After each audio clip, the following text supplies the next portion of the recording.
grâce au cran de montage, vous allez pouvoir repérer où est le côté qui va sur le dos et le côté qui va sur le devant. Il y a 2 crans pour le devant et un seul cran pour le dos.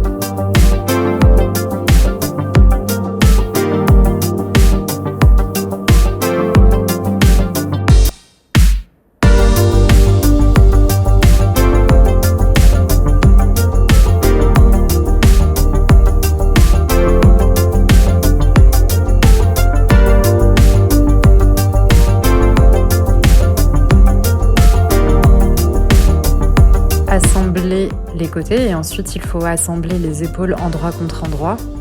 On les épingle d'abord, il y a un tout petit embut qu'il faut bien marquer. Ouvrez les coutures au fer une fois que vous les avez assemblées.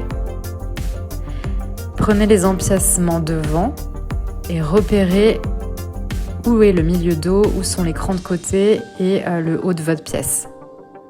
Ce sera très utile par la suite, donc il vaut mieux noter, marquer vos pièces pour bien les repérer. Ici, c'est juste pour vous montrer comment va se placer la pièce finale.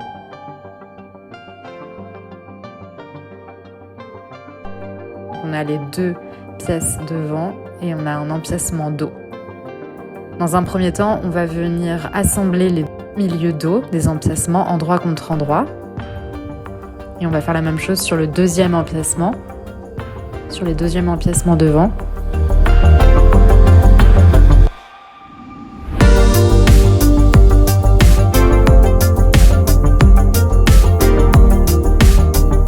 Et on va en profiter pour assembler également en même temps le dos, l'empiècement dos.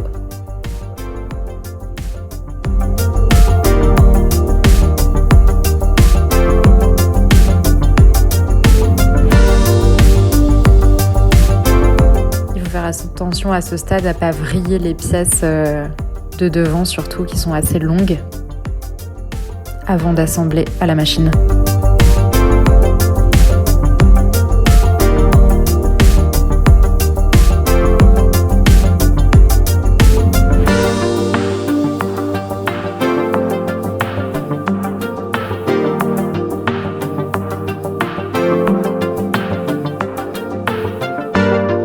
On fait la même chose pour les 2 empiècements. Une fois que vous avez fait ça pour les 2 empiècements, vous allez les positionner l'un sur l'autre endroit contre endroit en faisant bien correspondre les crans, les coutures milieu dos, les coutures d'épaule et les empiècements dos entre eux. Et ensuite, il faut venir assembler sur tout le bord externe à 1 cm.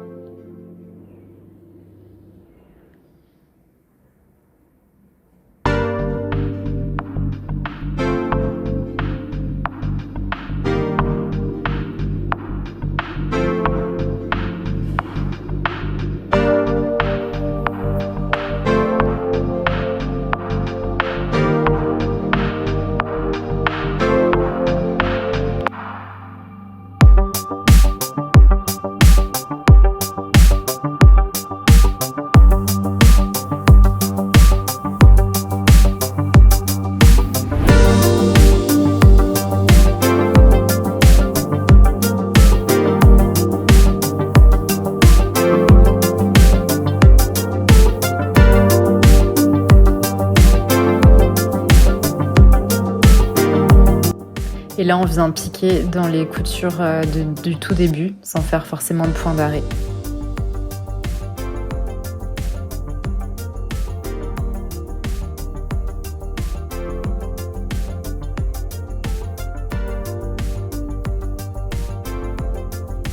On va dégarnir les coutures et on va venir cranter. Alors pour le crantage, ce que je vous recommande, c'est de prendre un petit ciseau et de cranter en quinconce, c'est-à-dire que vous allez d'abord faire donc des petits triangles en allant bien jusqu'à la couture. Évidemment, il ne faut pas aller au-delà parce que sinon vous allez couper vos fils, mais essayez d'aller le plus proche possible de votre couture pour faire des entailles bien nettes, et c'est ce qui va permettre en fait de créer un très joli arrondi. Donc c'est un petit peu long et fastidieux, mais c'est vraiment la meilleure méthode pour obtenir un arrondi qui est vraiment joli. Je vous conseille aussi d'utiliser un fil qui est vraiment de bonne qualité pour éviter justement qu'il se casse à ce niveau-là. Et on fait ça tout le long, notamment sur les 2 très grands arrondis sur le devant et puis au niveau de l'empiècement dos.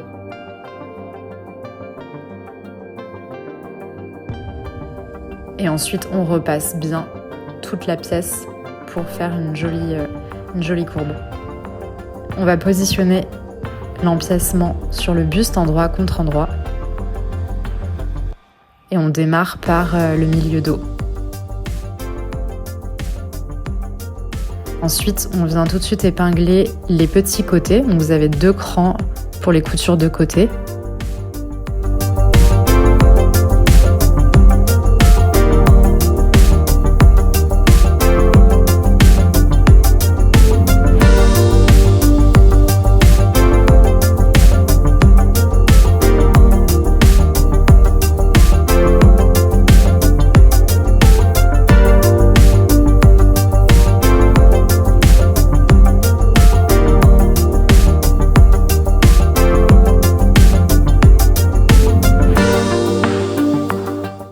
Il faut faire correspondre aussi les coutures épaules.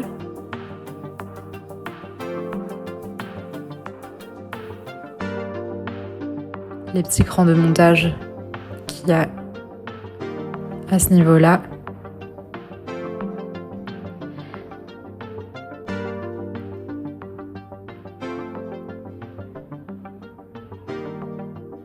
Et ensuite, on épingle tout le long de l'arrondi.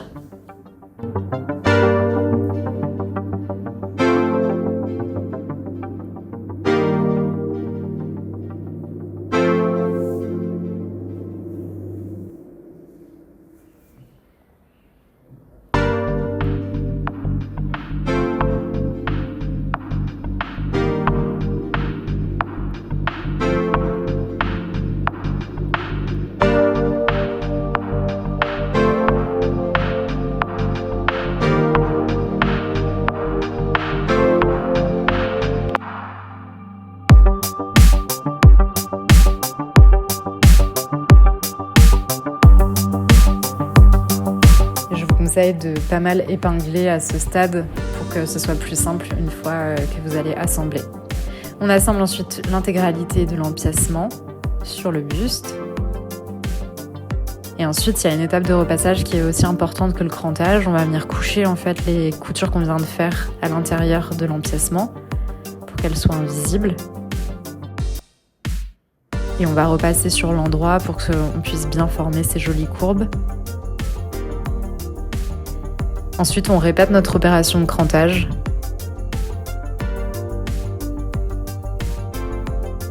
Exactement de la même manière. On vient cranter en quinconce et on dégarnit tout ce qu'on peut pour éviter les épaisseurs. À ce stade, on va préformer le rempli sur 1 cm et on recouvre bien la couture initiale puisqu'on va repiquer ensuite sur l'endroit cette piqûre qu'on a faite initialement pour qu'elle soit invisible. Donc vous pouvez vous aider bien sûr du fer à repasser et vous épingler.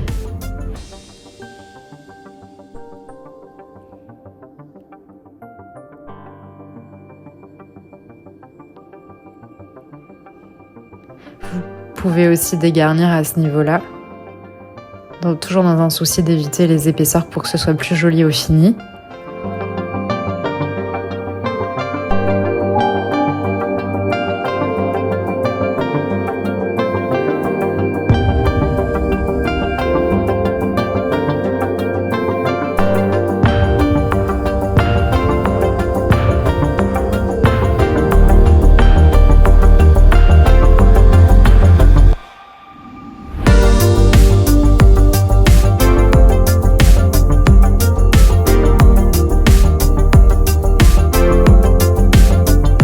Et vous pouvez aussi cranter quand il y a vraiment des courbes pour que ce soit plus facile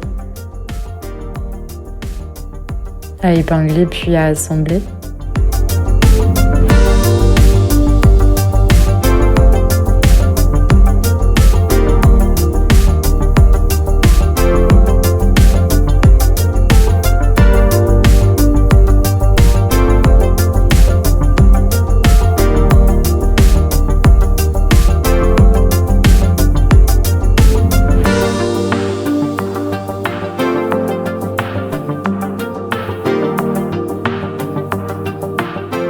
là, vous pouvez cranter à 0,5 à chaque fois pour que ce soit bien plus simple et pour vraiment créer un bel arrondi.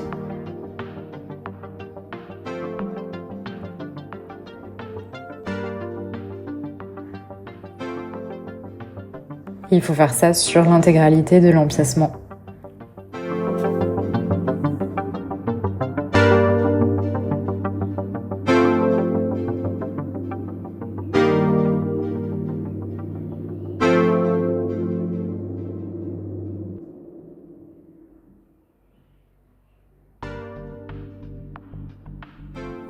Ensuite, vous allez retourner le vêtement sur l'endroit. On démarre toujours du milieu dos et en fait, pas besoin de faire de point d'arrêt. On va réaliser une piqûre sillon sur l'endroit.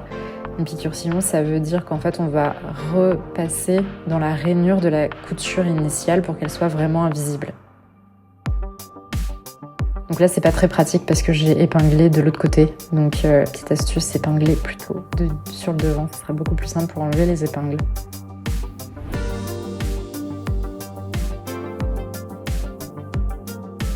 Il faut aller assez doucement à cette étape pour éviter que ça pique en fait de part et d'autre de cette couture.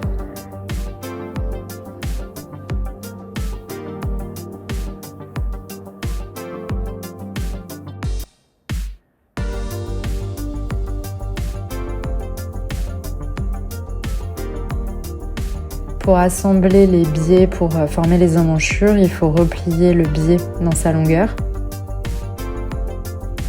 On va venir les fermer endroit contre endroit à 1 cm.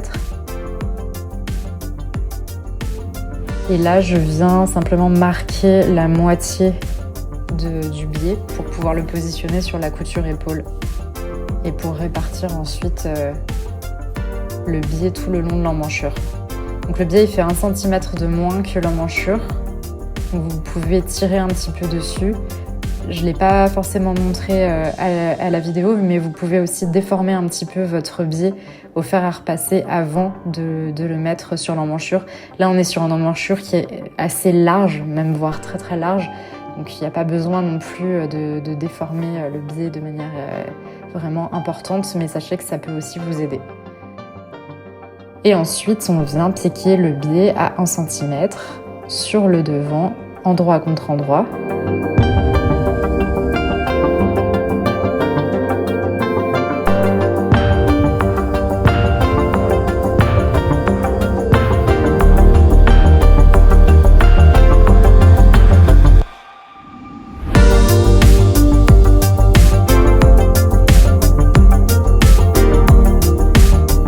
Donc comme il fait 1 cm de moins, il faut un peu tirer dessus pour qu'en fait il ne forme pas, notamment sous l'aisselle, une espèce de bord qui dégouline. Donc l'idée c'est vraiment qu'il soit positionné en tirant un petit peu dessus pour qu'il se positionne bien.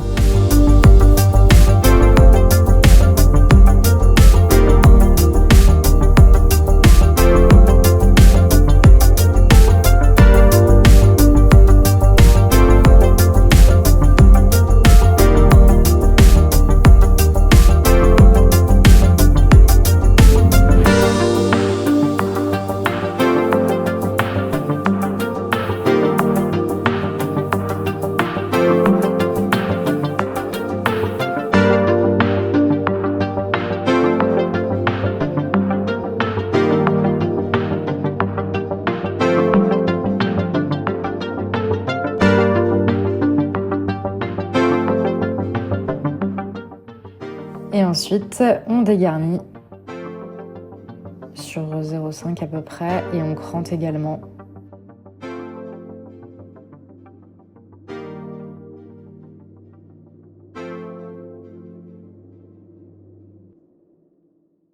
Ensuite, il faut replier le biais sur 1 cm, puis à nouveau sur 1 cm et le replier à l'intérieur comme un biais classique pour venir fermer et finir l'emmanchure.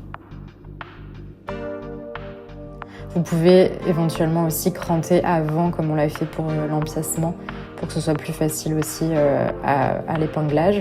Et ensuite, on refait exactement la même chose. On réalise une nouvelle piqûre sillon. Donc on repasse sur l'endroit du vêtement dans la couture, dans la rainure de la couture initiale, pour qu'elle soit complètement invisible.